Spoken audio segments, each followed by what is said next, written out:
बाबा साहब अम्बेडकर का संविधान को हम लोग किसी भी कीमत पर हम लोग ख़त्म होने। हनुमान जी का क्या बयान आया था कि मैं आरक्षण नहीं लूँगा, मैं रिजर्व सीट से नहीं चुनाव लड़ूंगा। ये लोग दिन में कुछ और बोलते हैं और रात में कुछ ही। अब कह रहे हैं कि मैं रिव्यू पटिशन करूँगा।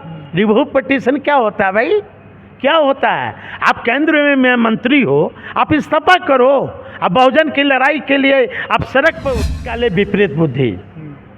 जब आपस में दलित जो आपस में बंटते रहेंगे तो निश्चित तौर पर आरएसएस के लोग, बीजेपी के लोग फ़ायदा उठाएगा। इनके पद पर अभी तक नहीं बैठे हैं। माननीय न्यायालय को समीक्षा करनी चाहिए कि जो राज्यसभा है उसमें भी हमारा रिजर्वेशन नहीं है। माननीय न्यायालय को समीक्षा करना चाहिए कि जो हमारा विधान परिषद है उसमें अभी तक हमारा रिजर्वेशन से वंचित।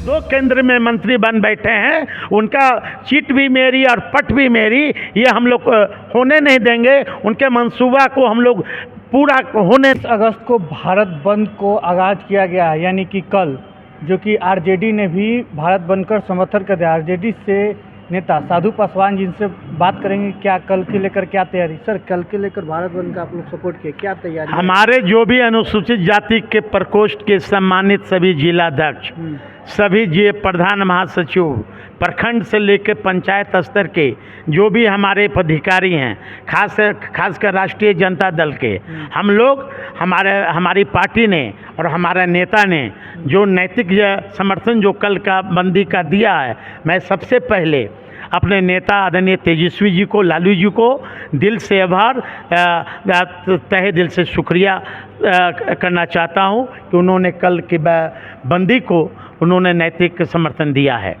और पूरे भारत में, खासकर पूरे बिहार में हमारे जो बहुजन के साथी हैं, अपने हक हकूक़ की मांग को लेकर बाबा साहब अम्बेडकर का संविधान को हम लोग किसी भी कीमत पर हम लोग ख़त्म होने नहीं देंगे।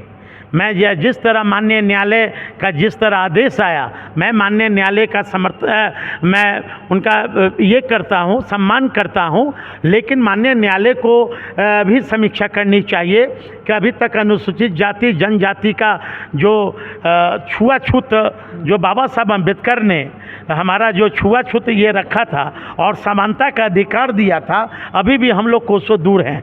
आज़ादी के 78 साल बीतने के बाद भी आज हमारे जो बहुजन के साथी हैं, खासकर जो दलित वर्ग के लोग हैं, आज भी हम लोग मुख्य धारा से नहीं जुटे हैं। माननीय न्यायालय को समीक्षा करनी चाहिए कि हमारा अभी जुडिशियल में आरक्षण क्यों नहीं है। माननीय न्यायालय को समीक्षा करनी चाहिए कि अभी तक हमारा रिजर्वेशन, निजी क्षेत्र में रिजर्वेशन क्यों नहीं है। माननीय न्यायालय को समीक्षा करना चाहिए कि आज़ादी का 78 साल अभी तक बीत गए, अभी तक हमारा SC ST समाज के लोग अभी तक प्रधानमंत्री के पद पर अभी तक नहीं बैठे हैं। माननीय न्यायालय को समीक्षा करनी चाहिए कि जो राज्यसभा है उसमें भी हमारा रिजर्वेशन नहीं है। माननीय न्यायालय को समीक्षा करना चाहिए कि जो हमारा विधान परिषद है उसमें अभी तक हमारा रिजर्वेशन से वंचित रखा गया है। कल सड़क पर उतरेंगे? अरे निश्चित तौर पर शांतिपूर्वक हमारा धरना प्रदर्शन होगा। और जो लोग बाबू लोग हैं, जो बिहार से जो 2 केंद्र में मंत्री बन बैठे हैं, उनका सीट भी मेरी और पट भी मेरी, ये हम लोग होने नहीं देंगे। उनके मंसूबा को हम लोग पूरा होने नहीं देंगे। एक व्यक्ति बोलते थे कि संपन्न दलित आरक्षण छोड़ दो। यही जीतन राम जी का क्या बयान आया था कि मैं आरक्षण नहीं लूँगा, मैं रिजर्व सीट से नहीं चुनाव लड़ूंगा। ये लोग दिन में कुछ और बोलते हैं और रात में कुछ और। हाँ, चिराग जी अब कह रहे हैं कि मैं रिव्यू पटिशन करूँगा। रिव्यू पटिशन क्या होता है भाई, क्या होता है? आप केंद्र में मंत्री हो, आप इस्तीफा करो। अब बहुजन की लड़ाई के लिए आप सड़क पर उतरो। इससे अच्छा तो मैं राष्ट्रीय जनता दल के मानता हूँ नेता को, उन्होंने नैतिक जिम्मेदारी दिया, समर्थन किया कि मैं भी उतरूंगा।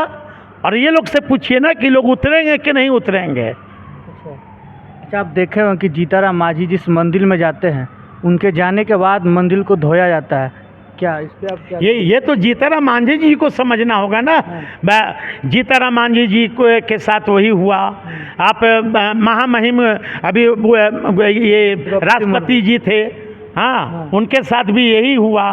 बाबू जगजीवन राम एक दलित के बहुत बड़े चेहरा थे, नेता थे, उनके साथ भी वही हुआ। तो पूछिए ना इन लोग से, जो लोग आज ये हैं, अब समर्थन का जो कोर्ट का जो निर्णय आया, जो समर्थन कर रहे हैं, उनसे पूछिए ना, उस हमसे ज़्यादा तो जवाब वही लोग देंगे। सर, चिराग पासवान जी को और जीतनराम मांझी जी को आप क्या कहना चाहते हैं इसको लेकर, कल को भारत बंद को लेकर? तो देखिए, विनाश काले विपरीत बुद्धि, जब आपस में दलित जो आपस में बंटते रहेंगे तो निश्चित तौर पर आरएसएस के लोग, बीजेपी के लोग फ़ायदा उठाएगा ही। अब हमारे ही लोग, हाँ, अब हमारे ही लोग कहे कि संपन्न दलित आरक्षण छोड़ दो, हमारे ही लोग कहे कि मुझे रिजर्वेशन की ज़रूरत नहीं है, तो आज फिर चिराग जी रिव्यू पटिशन क्यों डाल रहे हैं? जब उन्हीं का बयान आया था तो रिव्यू पटिशन क्यों डाल रहे हो भाई? आप केंद्र में मंत्री हो, आप इस्तीफा करो, कैबिनेट से पास करवाओ, आप 9वीं सूची को 9वीं सूची में डलवा दो कि ये सब मामला कभी उठे ही नहीं। बहुत बहुत धन्यवाद। तो हमारे साथ साधु पासवान जी से, इनकी बातों से आप कितने सहमत हैं, कमेंट बॉक्स में साझा करें। धन्यवाद।